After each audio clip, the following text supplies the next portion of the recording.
तो नमस्कार दोस्तों, कैसे हैं आप सब। मैं एक बार फिर से आप सबका आपके अपने YouTube चैनल ललित क्लासेस पर स्वागत करता हूं। तो फ्रेंड्स, आज की इस वीडियो में हम पढ़ने वाले हैं आपका क्लास 10th का इकोनॉमिक्स यानी आपका अर्थशास्त्र का चैप्टर नंबर 1 जो कि आपका विकास। इसके आज जो है हम इम्पोर्टेंट नोट्स पढ़ने वाले हैं। तो गाइस, वीडियो के साथ बने रहिए और चैनल पर नए हैं तो चैनल को सब्सक्राइब करके बेल आइकन को प्रेस कर दीजिए ताकि हमारे आने वाली वीडियोस की नोटिफिकेशन आपको मिलती रहे। और ये जो नोट्स हैं वो आपके लिए अभी मैं हिंदी मीडियम में लेकर आया हूँ। अगर आपको यही नोट्स इंग्लिश मीडियम में चाहिए तो आप जो है मुझे कमेंट कर सकते हैं। मैं जो हूँ आपके लिए इंग्लिश मीडियम में नोट्स भी ले आऊँगा। तो चलिए नोट्स को शुरू करते हैं, लेकिन उससे पहले कुछ इंपॉर्टेंट बातें मैं आपको बता दूं कि ये जो नोट्स हैं वो एकदम इंपॉर्टेंट है। आपके शॉर्ट नोट्स एक तरह से हैं बिल्कुल। और गाइस, अगर आपको इस चैप्टर की फुल वीडियो देखनी है, पूरा चैप्टर अगर आपको समझना है तो डिस्क्रिप्शन में वीडियो का लिंक है, वहाँ से जाकर आप पूरा चैप्टर समझ सकते हैं। और दूसरी बात ये कि ये जो मैं नोट्स लेकर आया हूँ ये आपके डिलीटेड सिलेबस पर बेस्ड है, यानी इस साल जो आपका सिलेबस डिलीट हुआ है उस पर बेस्ड ये नोट्स हैं। उसके अलावा जो है कुछ भी यहाँ पर चेंज मैंने नहीं किया। तो चलिए नोट्स को शुरू करते हैं। तो यहाँ पर जो हमारा पहला पॉइंट आता है अर्थव्यवस्था। अर्थव्यवस्था क्या है? एक ढांचा जिसके अंतर्गत लोगों की आर्थिक क्रियाओं का अध्ययन किया जाता है। यानी अर्थव्यवस्था क्या है? एक ऐसा स्ट्रक्चर है, एक ढांचा है जिसमें लोग क्या करते हैं कि लोग अपने पैसे कमाने की क्रियाओं को और कैसे हम जो है वो देश का विकास कर सकें, इन सब के बारे में चर्चा करते हैं, अध्ययन करते हैं, इन सब चीज़ों के बारे में सीखते हैं अर्थव्यवस्था में लोग।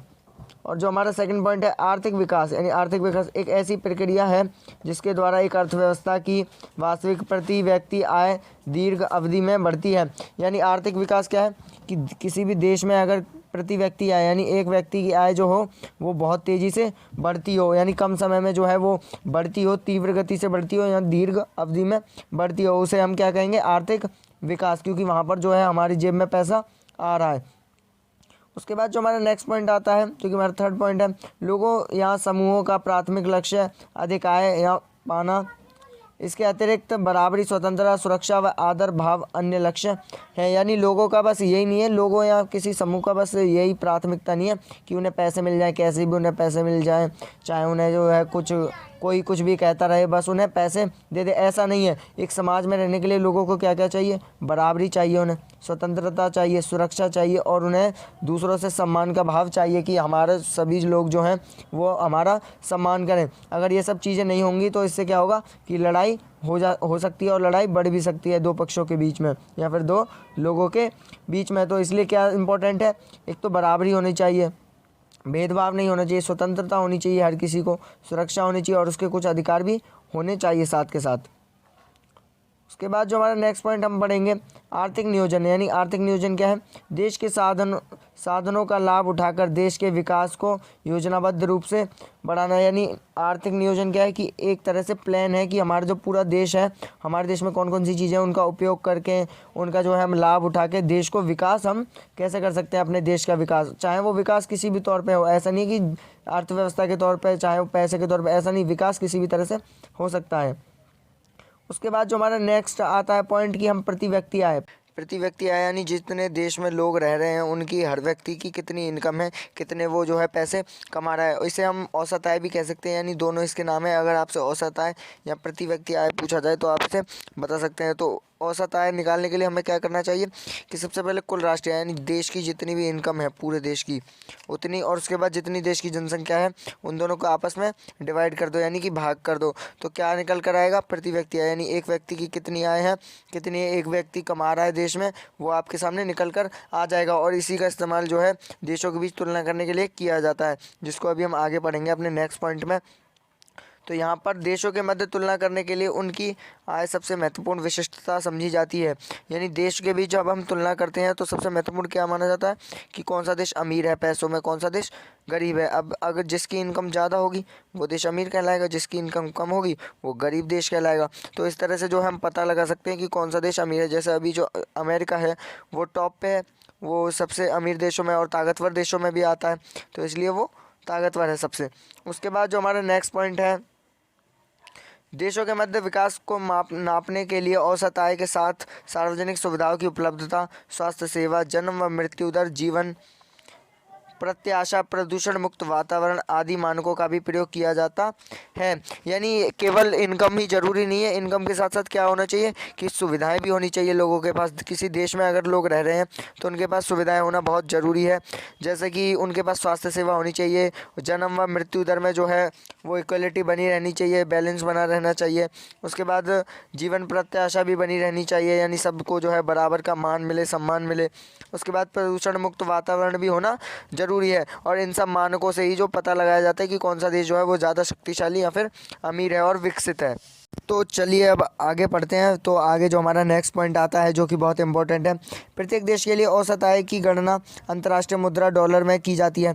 यानी डॉलर जो है वो सबसे बड़ी करेंसी है, तो इसलिए हर देश की औसत आय जितनी भी उसकी इनकम है उसकी जो गणना है, यानी उसकी गिनती किस में की जाती है, डॉलर में। यानी कितने डॉलर जो है उस देश में रहने वाले आदमी की इनकम है डॉलर में की जाती है। जैसे भारत में $1 की कीमत 74 रुपये है, उसी तरह से अलग अलग देशों में $1 की कीमत अलग अलग है। तो इस तरह से जो है डॉलर जो है सबसे बड़ी करेंसी है, इसलिए डॉलर का उपयोग यहाँ पर किया जाता है। उसके बाद जो हमारा नेक्स्ट टेबल है, इसमें जो है विकसित देश और विकासशील देश, यानी विकसित देश जो अभी पूरी तरह से विकसित हो चुके हैं और विकासशील देश वो जो अभी विकास की राह पर चल रहे हैं, इनके बीच जो है यहाँ पर डिफरेंस बताया गया है। तो आइए इसको एक बार पढ़ लेते हैं, आपके लिए टेबल बहुत इंपॉर्टेंट है।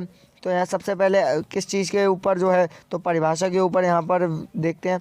तो वह देश जिसकी औद्योगिकरण की गति व प्रति व्यक्ति आय अधिक हो, यानी विकसित देश कौन है, जिनकी एक तो टेक्नोलॉजी बेहतर हो और प्रति व्यक्ति आय भी ज़्यादा हो। उसके बाद जो विकासशील देश यानी जो विकास की राह पर चल रहे हैं, वह देश जिसकी औद्योगिकरण की गति व प्रति व्यक्ति आय अधिक ना हो, यानी ऐसे देश जिनमें इनकम भी कम है लोगों की और उसके बाद टेक्नोलॉजी भी वहाँ पर ज़्यादा नहीं है, वो विकासशील देश है। उसके बाद स्थिति की बात करें यहाँ पर हम, तो आत्मनिर्भर व समृद्ध, यानी ये जो देश होते हैं विकसित देश जैसे कि अमेरिका, वो आत्मनिर्भर होते हैं, वो उनके अंदर ही सब कुछ पाया जाता है, वो जो होते हैं हर चीज़ में संपन्न होते हैं, उन्हें किसी भी तरह पर निर्भर नहीं रहना पड़ता दूसरों पर। बल्कि जो विकासशील देश होते हैं वह गरीब होते हैं और दूसरे देशों पर निर्भर रहते हैं, उन्हें जो है दूसरे देशों पर निर्भर रहना पड़ता है क्योंकि वो अभी पूरी तरह से विकसित नहीं है। उसके बाद संसाधनों का उपयोग, अब संसाधनों का उपयोग ये जो है पूर्व प्रयोग करते हैं, यानी ये जो है संसाधन इनके पास उपयुक्त हैं, ये जो है खरीद लेते हैं अगर इनके पास नहीं होते क्योंकि इनके पास धन है।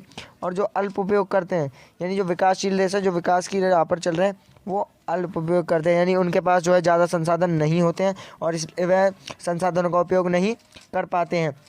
उसके बाद साक्षरता दर, यानी अगर पढ़ाई लिखाई की बात करें तो विकसित देशों में जो साक्षरता दर होती है वो उच्च होती है, यानी लोग जो होते हैं वो बहुत पढ़े लिखे होते हैं। लेकिन जो कि विकासशील देश है उनमें साक्षरता दर बहुत कम होती है, निम्न होती है, यानी बहुत कम होती है। विकास एवं समृद्धि, अब विकास की बात की जाए तो उच्च प्रौद्योगिकी विकास, यानी वहाँ विकसित देशों में क्या होता है कि विकास जो होता है वो टेक्नोलॉजी उनकी बहुत आगे होती है और टेक्नोलॉजी में वो बहुत ज़्यादा विकास करते हैं। और विकासशील देशों की बात की जाए तो प्रौद्योगिकी के लिए दूसरों पर निर्भर, अब ये जो विकासशील देश होते हैं इनमें टेक्नोलॉजी तो होती नहीं, तो ये दूसरे देशों पर निर्भर होते हैं, वहाँ से टेक्नोलॉजी को मंगवाते हैं और उनकी चीज़ों को खरीदते हैं और इसलिए इनका पैसा भी बर्बाद चला जाता है। उसके बाद गरीबी व बेरोजगारी, इनमें जो होती है कम होती है। जो विकसित देश हैं जो विकसित हो चुके हैं उनमें गरीबी और बेरोजगारी ना के बराबर होती है, लेकिन जो विकासशील देश है जो विकास की राह पर चल रहे हैं उनमें बेरोजगारी बढ़ती जा रही है, गरीबी भी बढ़ती जा रही है। जो अमीर है वो तो अमीर होते ही रहे, लेकिन जो गरीब है वो और गरीब होते जा रहे हैं। उसके बाद अर्थव्यवस्था में मुख्य योगदान, यानी यहाँ पर जो है 3 क्षेत्रों की बात की गई थी, तृतीय क्षेत्रक, प्रथम क्षेत्रक और द्वितीय क्षेत्रक। तो कौन से क्षेत्रक के जो योगदान है वो देश में ज़्यादा होता है, तो विकसित देशों की बात करें तो तृतीय क्षेत्रक, जिसमें कि सेवा क्षेत्रक जिसे हम कह सकते हैं, जिसमें ऑटो, ट्रक ड्राइवर जो कि सेवाओं को प्रदान करते हैं, चाहे वो डॉक्टर, इस तरह के जो लोग हैं, लॉयर, ये सब सेवा क्षेत्रक में आते हैं और ये सब पैसे लेकर काम करते हैं। तो विकसित देशों में तृतीय क्षेत्रक के लोग काम करते हैं, जबकि विकासशील देशों में, यानी जहाँ पर विकास हो रहा है वहाँ पर प्राथमिक क्षेत्रक। अब प्राथमिक क्षेत्रक में क्या होता है, कृषि जो भी आपकी कृषि से जो भी प्रथम वस्तु होती है, जो कृषि से हर चीज़ जो बनती है, क्योंकि तो इसलिए प्रथम जो कृषि है वो प्रथम वस्तु है, तो जो भी कृषि से चीज़ें बनती हैं विकासशील देशों में उन्हें ज़्यादा माना जाता है। अब आय का वितरण, यानी जो पैसे लोगों को दिए जाते हैं, जो इनकम दी जाती है उसका कैसे वितरण है, तो विकसित देशों में तो समान है, यानी सबको जो है बराबर मौके दिए जाते हैं, बराबर इनकम दी जाती है। लेकिन जो विकासशील देश हैं उनमें क्या होता है कि असमान, जो अमीर होते हैं वो अपने परिवार वालों को लगा लेते हैं, जिनकी एक बार नौकरी लग गई वो अपने परिवार वालों को सेटल कर लेते हैं उसमें। तो इससे क्या होता है कि आय का वितरण जो है वो असमान रहता है। उसके बाद मानव विकास सूचकांक। अब मानव विकास सूचकांक यानी जो मानव जो है वहाँ पर कितने पौष्टिक हैं, कितने जो है वो स्वस्थ हैं। तो वहाँ पर उच्च यानी अधिकतर मानव जो होते हैं वो स्वस्थ होते हैं, जबकि विकसित देशों में कुपोषित लोग होते हैं। उसके बाद जो है कमजोरी के शिकार होते हैं और बहुत सी चीज़ें होती हैं। उसके बाद सकल घरेलू उत्पाद, जिसे हम ग्रॉस डोमेस्टिक प्रोडक्शन भी कहते हैं इंग्लिश में, अगर आपको बताऊँ, जिसको जीडीपी हम कहते हैं। तो इनमें जीडीपी जो होता है वो उच्च होता है यानी हाई होता है, और इनमें जीडीपी कम होता है। तो गाइस हमारे जो चैप्टर था वो यहीं ख़त्म हो गया। चैप्टर बड़ा ही इजी सा था, मैंने आपको सारे इंपॉर्टेंट पॉइंट्स यहाँ पर बता दिए। अगर वीडियो अच्छी लगी हो तो प्लीज़ वीडियो को लाइक कर देना, और चैनल पर नए हैं तो सब्सक्राइब करके बेल आइकन को प्रेस कर देना। So guys thank you so much for watching this video and good bye.